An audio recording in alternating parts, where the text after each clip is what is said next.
என்னோடய பெயர் பேலூர் ராமலிங்கம் கார்த்திக். நான் பிறந்தது வந்து சேலம் மாவட்டம் பக்கத்தில் பேலூருங்கிற கிராமம். என்னோடய இன்வென்ஷன் பாஸ்ட் 20 வருஷமாக ஏதாவது ரிசர்ச் பண்ணணும், எலக்ட்ரானிக் ரிசர்ச்சில். ஹைட்ரஜன் கேஸ் வந்து உலகம் ஃபுல்லாக இன்றைக்கி கையில் எடுத்துகிட்டு வந்துட்டுருக்காங்க. ஹைட்ரஜன் கேஸ் இஸ் த 99.999 பியூரிட்டியான ப்ராடக்ட் வந்து பெம்மில் கொண்டு வராங்க. எல்லாமே உலகம் ஃபுல்லாக வந்து டிரான்ஸ்போர்ட்டுக்கு பயன்படுத்தியிருக்க நேரத்தில் இது ஒரு ஃபியூலாக கன்வெர்ட் பண்ண முடியுமாங்கிறது தான் என்னுடைய பிக்கஸ்ட் கொஸ்டின்.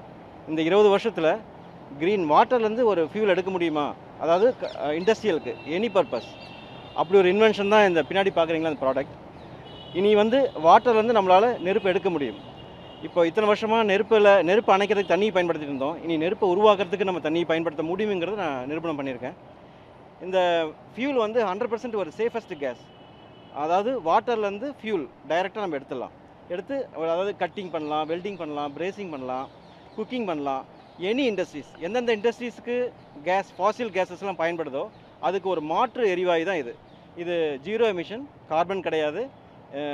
வேர்ல்டுலேயே முதல் முறையாக நீர்லேருந்து பர்னர் நம்ம பண்ணியிருக்கோம். வாட்டரில் எரியக்கூடிய burner.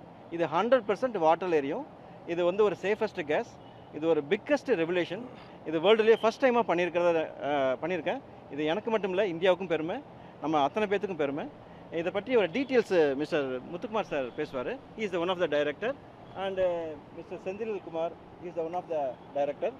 My board advisory, company board advisory mister Sarathkumar and JMD missus Poorna madam. Warmly welcome. Thank you. வணக்கங்க. இந்த ப்ராடக்ட் வந்து சார் வந்து இந்த ப்ராடக்ட் வந்து இந்த ப்ராடக்ட் வந்து வணக்கங்க. என் பேர் முத்துக்குமாரசாமி. ஹான் கேஸ் கம்பெனியோட சிஇஓவாக இருக்கிறேன். இந்த ப்ராடக்ட்டை வந்து 20 வருஷமாக ஆராய்ச்சி பண்ணி நம்ம பேலூர் ராமலிங்கம் கார்த்திக் சார் வந்து இதை கண்டுபிடிச்சிருக்காரு. அதாவது தண்ணியிலிருந்து நீங்கள் வந்து எரி வைக்க முடியும் அப்படிங்கிறக்காக ஒரு ஜென்ரேட்டர் உருவாக்கினார். அது 20 வருஷமாக போராடி அவர் கண்டுபிடிச்சதனோட விளைவு வந்து இதை எடுத்துகிட்டு போகிறதுக்காக நாங்கள் இந்த கம்பெனியில் உருவாக்கி, இந்த கம்பெனி மூலிமா வந்து ministry of new and renewable energy, மத்திய எரிசக்திக்கு வந்து நாங்கள் இதை எடுத்துகிட்டு வந்தோம். அதில் பெரும்பங்கு வந்து எங்களோட அட்வைசரி போர்டு மெம்பர் சரத்குமார் சாரோட பங்கு அதில் இருக்குது. ஸோ இதை மத்திய அரசுக்கு கொண்டு வந்து அதுக்கு சப்மிட் பண்ணினதில் அவங்க வந்து இன்றைக்கி வந்து ஒரு எம்என்ஆரியில் வந்து ஸ்டார்ட் அப்பில் R&D எக்ஸ்போ ஒன்று இன்றைக்கி நடத்துனாங்க. அந்த எக்ஸ்போவில் வந்து எங்கள் கம்பெனி செலக்ட் பண்ணியிருக்கிறாங்க. அதனால் எங்களோட ப்ராடக்ட் எல்லாமே நாங்கள் தமிழ்நாட்டிலிருந்து கொண்டு வந்து இங்கே பார்ட்டிசிபேட் பண்ணி உலகத்துக்கு இன்றைக்கி அதை காமிச்சிருக்கிறோம். இதில் வந்து நீங்கள் தண்ணியிலிருந்து எடுக்கக்கூடிய அடுப்பு வந்து உதாரணத்துக்கு 5 லிட்டர் தண்ணி ஊற்றுறீங்க அப்படின்னா 6 மாதத்துக்கு அந்த அடுப்பு எரியும். அதைவே வந்து இண்டஸ்ட்ரியலுக்கும் பயன்படுத்தலாம், பாய்லருக்கு, பெரிய பெரிய இண்டஸ்ட்ரீஸுக்கும் பயன்படுத்தலாம்.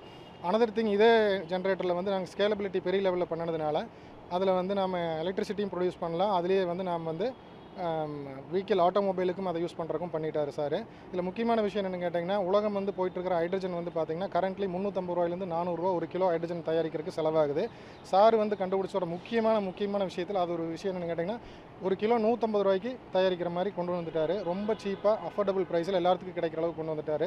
அப்படின்னா ஒரு வீட்டுக்கு நீங்கள் யூஸ் பண்ணக்கூடிய சிலிண்டர் யூஸ் பண்ணினீங்க அப்படின்னா மாதத்துக்கு 1000 ரூபா செலவாகுது, 2000 ரூபா செலவாகுது. அப்படின்னா நம்மளோட மிஷின்ஸை யூஸ் பண்ணுறப்ப என்னன்னா ஒரு மாதத்துக்கு 100 ரூபா தான் உங்களுக்கு செலவாகும். அடுப்பு எரியறதுக்கு ரெண்டு பர்னர் அடுப்பு எரியறதுக்கு 100 ரூபா தான் உங்களுக்கு செலவாகும். இதில் இன்னொரு விஷயம் என்ன பண்ணியிருக்காருன்னா, ஹைட்ரஜன் வந்து உலகத்தில் என்ன பண்ணியிருக்காங்கன்னா, தயாரித்து அது ஸ்டோரேஜ் பண்ணுறது பெரிய விஷயம். என்ன ரீசன்னா, அது ஹைட்ரஜன் வந்து 1 கிலோங்கிறது 11,000 லிட்டரு. அதனால் 10 கிலோ 100 கிலோக்கு மேலே ஸ்டோரேஜ் பண்ணுறதே பெரிய காம்ப்ளிகேட்டடு. அது மட்டும் இல்லை, அதை தயாரித்து அதை டிரான்ஸ்போர்ட்டேஷனில் எடுத்துகிட்டு வந்து அதை கொண்டு வந்து ஃபில் பண்ணி சேஃப்டி நாம்ஸ் எல்லாமே ரொம்ப அதிகமாக இருக்கிறதுனால அதை ஸ்கேலபிலிட்டி பண்ணுறது, பெரிய லெவலில் பண்ணுறது பெரிய காம்ப்ளிகேட்டடாக இருந்தது. இப்போ அதை வந்து நாங்கள் ஆன் டிமாண்டில் பண்ணியிருக்கிறோம். நம்ம வீட்டில் இருக்கக்கூடிய ஒரு ஜென்ரேட்டர் மாதிரி சைஸில் ஆன் டிமாண்டில் அது வெவ்வேறு விதத்தான சைஸில் பண்ணியிருக்கிறோம். சுவிட்சை ஆன் பண்ணிங்க அப்படின்னா இந்த சைடு தண்ணி எடுத்துக்கும், இந்த சைடு கரண்ட்டை உற்பத்தி பண்ணி கொடுக்கும், இந்த சைடு கேஸு கொடுக்கும், இந்த சைடு நீங்கள் கார்லையும் ஃபிக்ஸ் பண்ணிக்கலாம். ஸோ மொத்த இன்வென்ஷன் சார் பண்ணதில் இது ஒரு மேஜர் விஷயத்தில் இது ஒரு கீ பாயிண்ட்ஸ். இது எல்லாமே இதில் இன்னொரு விஷயம் என்ன கேட்டிங்கன்னா, இது 0% எமிஷன், புகை வராது, அடுப்பில் வந்து கறி பிடிக்காது. இதுலேயுமே இண்டஸ்ட்ரீஸில் எல்லாத்துலேயுமே வந்து நம்ம குளோபலில் வந்து கார்பன் எமிஷன் எல்லாமே வந்து போயிட்டுருக்கறனால அது எல்லாமே வந்து குயிக்காக வந்து நம்மளுக்கு பண்ண முடியும். அதே சமயம் இதனோட கலோரிஃபிக் வேல்யூ அதிகம்.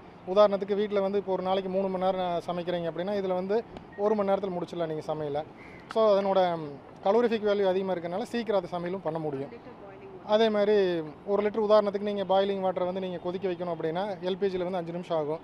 இதே நம்ம கேஸில் ஹான் கேஸில் கொதிக்க வச்சிங்க அப்படின்னா 1 நிமிஷம் 30 செகண்டில் இதை கொதிக்க வைக்க முடியும். ஸோ அதனோட கலோரிஃபிக் வேல்யூ அதிகமாக இருக்கிறதுனால இதை நாங்கள் இவ்வளோ சேஃபாக தயாரிச்சிருக்கிறோம். இன்னொரு விஷயம், இது வந்து வெளியில் லீக் ஆனாலோ பப்ளிக்கில் எங்கேயாவது பைப்பு கேஸ் உடஞ்சிருச்சு, நம்ம கேஸ் எடுத்துகிட்டு போகிற பைப் வெளியில் வரது லீக் ஆகிடுச்சுனாலோ கவலைப்பட வேண்டியதில்லை. இது அவ்வளோ சேஃபான ஒரு கேஸு. அது எதுவும் ஆகாது, தீ பிடிக்காது. ரொம்ப பாதுகாப்பான கேஸாக அது சார் இன்வென்ட் பண்ணியிருக்காரு.